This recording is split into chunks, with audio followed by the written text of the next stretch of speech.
حضرت علی رضی اللہ تعالیٰ عنہ نے فرمایا، کسی کے دل میں محبت پیدا کر کے اسے چھوڑ دینا اسے قتل کر دینے کے برابر ہے۔ حکمت مومن کی کھوئی ہوئی چیز ہے، حکمت خواہ منافق سے ملے لے لو۔ موت کو ہمیشہ یاد رکھو، مگر موت کی آرزو کبھی نہ کرو۔ جو پاک دامن عورت پر الزام لگائے اس سے سلام مت کرو۔ تندرستی میں سخاوت کرنا، غصے میں سچ بولنا اور طاقت ہوتے ہوئے معاف کرنا بہترین نیکی ہے۔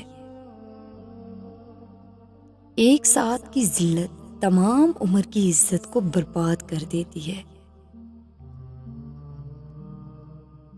جب تم دنیا کی مفلسی سے تنگ آ جاؤ اور رزق کا کوئی راستہ نہ نکلے تو صدقہ دے کر اللہ سے تجارت کر لیا کرو۔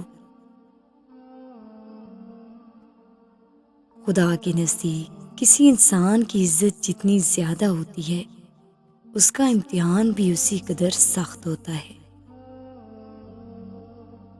اخلاق وہ چیز ہے جس کی قیمت کچھ نہیں دینا پڑتی، ہاں مگر اس سے ہر انسان خریدا جا سکتا ہے۔ عقل مند وہ ہے جو اپنی زبان کو غیبت سے بچائے، اور مومن وہ ہے جس کا دل شک سے پاک ہو۔ لوگوں کے غلام مت بنو جبکہ اللہ نے تمہیں آزاد پیدا کیا ہے۔ ہمیشہ سچ بولو تاکہ تمہیں قسم کھانے کی ضرورت نہ پڑے۔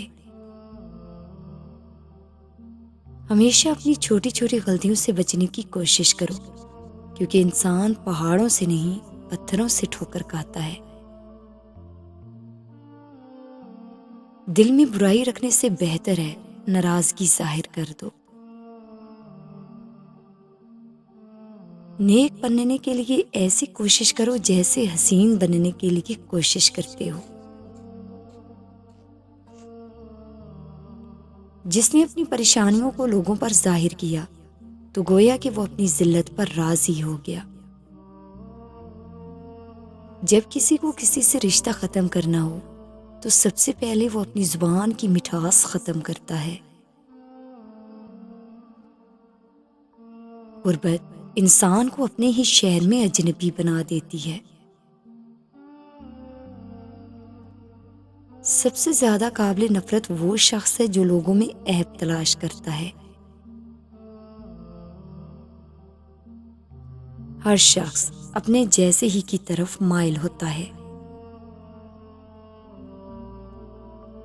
شہد کے سوا ہر میٹھی چیز میں زہر ہے، اور زہر کے سوا ہر کڑوی چیز میں شفا ہے۔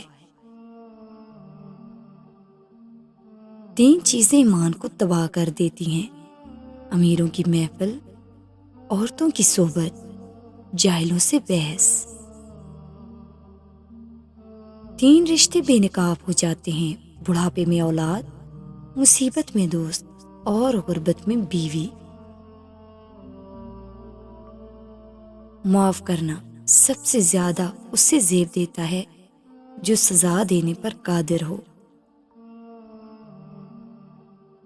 کسی کمزور کے خلاف کسی طاقتور کی مدد نہ کرو۔ علم کو بیان کرنے والے تو بہت ہیں، مگر اس پر عمل کرنے والے تھوڑے۔ جاہل کے سامنے عقل کی بات مت کرو، کیونکہ پہلے وہ بحث کرے گا اور پھر اپنی ہار دیکھ کر دشمن بن جائے گا۔ کبھی بھی کامیابی کو دماغ میں اور ناکامی کو دل میں جگہ نہ دینا، کیونکہ کامیابی دماغ میں تکبر اور ناکامی دل میں مایوسی پیدا کر دیتی ہے۔ جب ہر طرف سے مشکلات گھیر لیں اور کوئی راستہ دکھائی نہ دے تو سمجھ لینا کہ اللہ سے مانگنے کا وقت آ گیا ہے، اور اس وقت اللہ کی طرف سے کوئی دعا رد نہیں کی جاتی۔ لوگ تمہاری عقل سے تمہاری شخصیت کا وزن کرتے ہیں، لہٰذا تم اپنی عقل کا وزن اپنے علم سے بڑھاؤ۔